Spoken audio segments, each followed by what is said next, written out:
السلام علیکم۔ اگر جو ایسا ہو جائے کبھی کہ ہماری کسی سے جھگڑا ہو گیا، ہم نے اس کو بہت کچھ کہہ دیا، اس نے ہمیں بہت کچھ کہہ دیا، اس کے بعد یہ ہوتا ہے بولنا بند کر دیتے ہیں ہم۔ ایک دو دن تو دیکھو انسان کی ناراضگی رہتی ہے، پھر کیا ہوتا ہے اندر سے ایک گلٹ ہونا شروع ہوتا ہے کہ چل بات ختم کر، بول پڑ، چھوڑ دے، چل کچھ نہیں ہوتا، ان باتوں میں کچھ نہیں رکھا۔ لیکن ایک شیطان آتا ہے، وہ ہم سے کہتا ہے کہ بات نہیں کرنی، تم کیوں جھکتے ہو، ہمیشہ تم ہی جھکو گے، اس کو بھی تو جھکنا چاہیے، وہ بھی تو بولنا چاہیے۔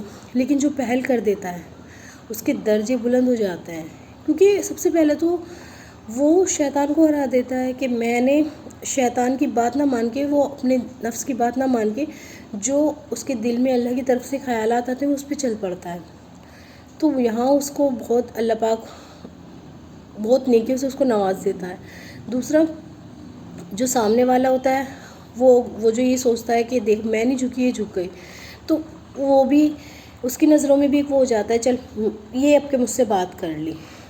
لیکن اور ہمارے اندر اتنا سکون پیدا ہوتا ہے کہ ہم نے اللہ کی خاطر بات ختم کر دی اور ہم آگے بڑھ گئے۔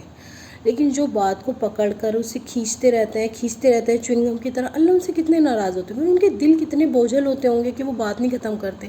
ایک چھوٹی سی بات ہوتی ہے، اسے چوئنگم کی طرح کھینچتے رہتے ہیں، پھر اسے کہیں نہ کہیں چپکا کے چلے جاتے ہیں کہ اس کی وجہ سے ہوا۔ وہ چنگم اپنے اوپر بھی نہیں چپکاتے، کھینچ وہ رہے ہیں، ساری بات وہ کر رہے ہیں، لیکن کسی اور پر اس بات کو تھوپ کے چلے جاتے ہیں کہ اس کی وجہ سے اس نے ہمیں بتا دیا تھا، یہ کچھ بھی بہانہ لگائیں گے۔ اپنی غلطی کبھی بھی وہ ایکسیپٹ نہیں کرتے کہ ہاں ہم سے بھی غلطی ہو سکتی ہے، ہم بھی انسان ہیں، ہم بھی غلط کر سکتے ہیں۔ بہت سے انسان میں یہ حرکت ہوتی ہے کہ وہ اپنی غلطی مانتے ہی نہیں ہیں۔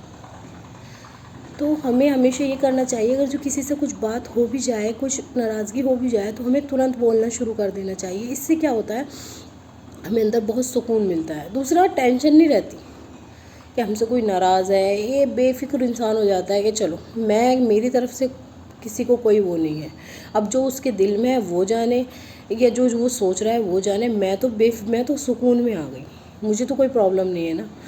اب لوگ باگ ایک ہی بات کو پکڑتے ہیں اور پھر اس کا ایشو بنا دیتے ہیں، اور پھر کیا کرتے ہیں، سامنے والے بھی مزے لیتے ہیں، تمہارے میں تو لڑائی ہو رہی ہے نا، تم بات نہیں کر رہی ہیں آپس میں، تم یہ نہیں کر رہی۔ ان کو بھی موقع مل جاتا ہے ایک نئی ٹاپک ڈسکس کرنے کا، تو کسی کو کیوں ڈسکس کرنے دیتے ہو کچھ بات، اپنا مسئلہ ہے خود سولو کرو۔ ہم تو اتنے چھوٹے بونے ہوئے ہیں کہ ہم سے چھوٹے چھوٹے مسئلے بھی سولو نہیں ہوتے، اس کے لیے بھی ہمیں پنچایت بٹھانی پڑتی ہے کہ کوئی ہمارا مسئلہ سولو کر دے۔ ارے دل میں آتا ہے کچھ ہو گیا، اپنے دل میں آوازیں بھی تو آتی ہیں کہ بول پر چھوڑ۔ ارے ایک شیطان کہتا ہے کہ مت تو اپنے نفس پہ اڑی رہے، تو اپنے انا پہ اڑی رہے، تیرے اندر میں ہونے چاہیے، تو ہمیں اسی کو تو ختم کرنا ہے، ہمیں اسی چیز سے تو ہمیں ہٹنا ہے کہ ہمیں اپنے اندر میں نہیں آنی چاہیے ہمارے اندر۔ ہم ہیں کیا کہ ہم جو کسی سے نہ بولیں، کسی کو اپنے سے اوپر جانے کہ کسی کو بالکل نیچے جانے، ہم کچھ بھی نہیں ہیں، ہم ایک انسان ہیں، اور ہمیں ہمیشہ اچھے سے اچھا رہنا چاہیے، اچھے سے اچھے بننے کی کوشش کرنی چاہیے۔ برائی کے لیے تو سب بلاتے ہیں، لیکن اچھائی کے لیے کوئی نہیں بلاتا۔ یہ اچھائی کی طرف ہمیں کوئی یہ نہیں کہتا کہ تم اس کام کو چھوڑو، اپنی غلطی مانو اور آگے بڑھو، بہت سکون میں آ جاؤ گے۔ لیکن نہیں، تم اپنی بات پڑے رہنا، تم اس کو مت کہنا، بس اس طریقے سے لوگ باگ ہمیں اللہ کی نیک کام کرنے سے روکتے رہتے ہیں۔